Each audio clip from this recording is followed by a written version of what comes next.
Hey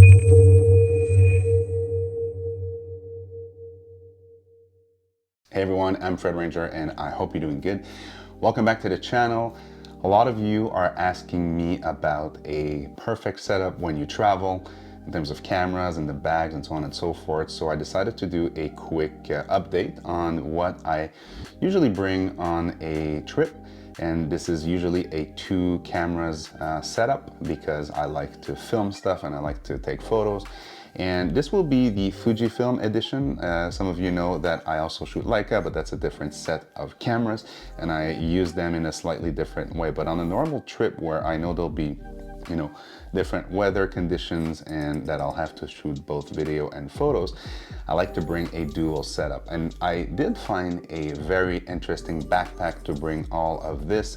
And the good folks at Brevity decided to send me one because they know I was on a quest on finding the actual perfect backpack. And although nothing is perfect in this world, I do appreciate the fact that finally there is a backpack out there that is small enough to fit in the overhead bin and actually not really look like a camera bag, because all of those, nothing against camera bags that look like a camera bag, and I have some of those also, but I was on a quest to find something a little bit more daily type of backpack that can fit a lot of gear.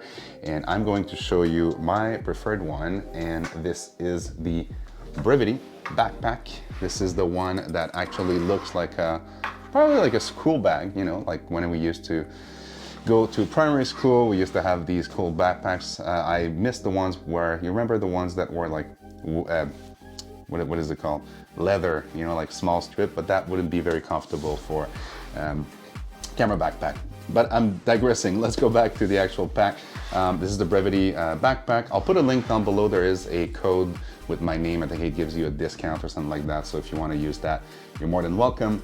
But I was actually surprised by 2 things. So first of all, the price of that bag, it's not that, $200, $300 range. When you look at this, I think it's $150. So very, very interesting in terms of the price. And I think you can actually get it for lower in the States. I'm in Canada. And also the size. I mean, look at this one. It's a very, very small backpack. And you've got, of course, your essential for me is this strap that allows you to put it on your roller case bag, so you don't have to put it on your back while you bring your luggage in. So that, strap is probably one of the most essential things when it comes to travel backpack.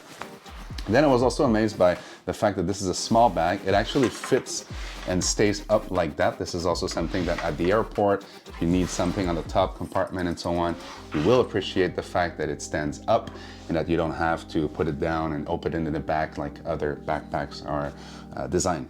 So the size of it is interesting, fairly small. If I put it on my back, you'll actually see the size. I'm 6 feet tall, so, doesn't look that bad and doesn't look that big when you are putting it on your back end for a long period of time. So let's go in and see what we have as compartments. That's the other thing that I was very, very impressed about, is the fact that it has so many different layouts and so many different ways to use it.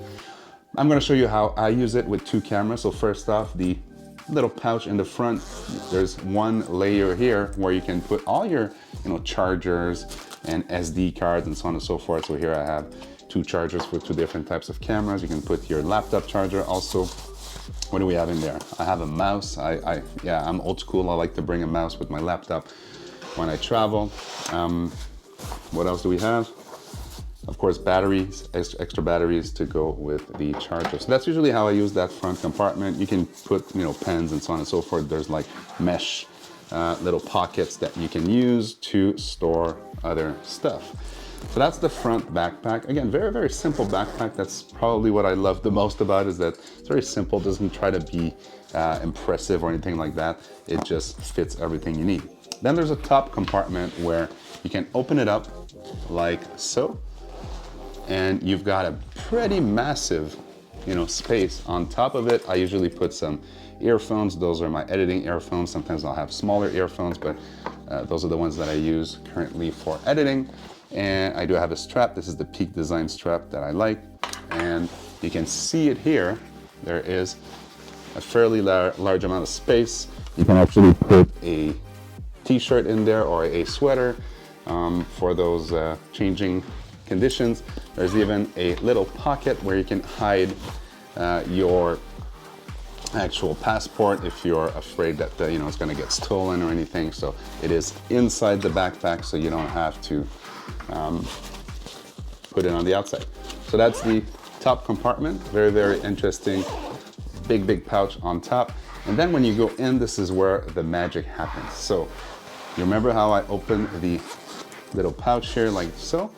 But there's another zip under it that actually opens up the main compartment where you're gonna see your cameras. So for me, I have, and I'm gonna show it to you like so, a dual camera setup. Like I said, I have a main photography camera usually, which right now is the Fujifilm X-E4. I really love this camera because it's small and compact. I'm currently rocking the 33mm f1.4. So as a travel setup, I really enjoy this small compact. I have a Woodencraft little strap, wrist strap, there you go, that's the word I was looking for, to make it even more enjoyable to carry around. But then that's not all. I do have, so there's like compartments like that, like any camera bag, but look at how much it fits. So there's another lens here. So this is the 30mm macro. I'm currently testing on loan from Fujifilm. So if there'll be a review on that shortly, but fits in there. And I have the 23 f2, always a good lens to have when you travel. And also the main act, which is the Fujifilm X-T5, which has been redesigned, as you know, in terms of the screen, or going back to the original flip-up screen. But that's not a review of the X-T5. I have currently the 56mm f1.2, the new version that I'm currently testing. And I've been shooting this Fujifilm X-T5 for the past month, so there's a review coming on that too. Make sure you're subscribed if you want to know when that comes out. So as you can see, I have another little charger here.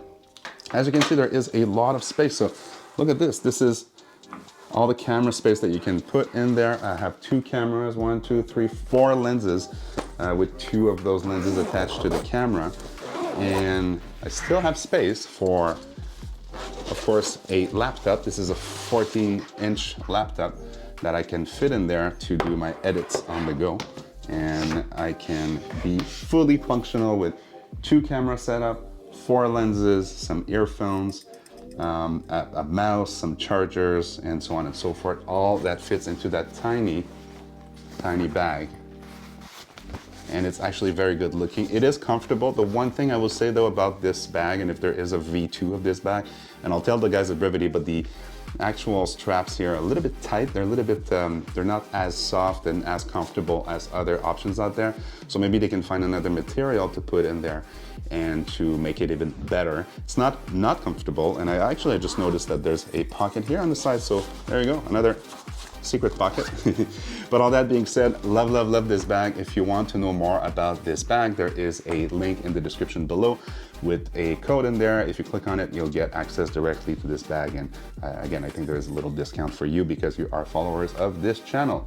If you have any questions about any of the gear that I talked about, please ask them down below. I will be reviewing the X-T5 pretty shortly with the 56mm f1.2 and also the 30 macro, the new one that Fujifilm just released. So stay tuned for that. Make sure you subscribe, hit that bell notification, and also don't forget to go listen to the podcast. I just made a very interesting interview with Valérie Jardin, the French photographer that shoots the Fujifilm X100 since the past 10 years, I think. So a very interesting conversation there. And again, I've been Fred Ranger. Please be happy, enjoy life, and enjoy your backpacks. Cheers.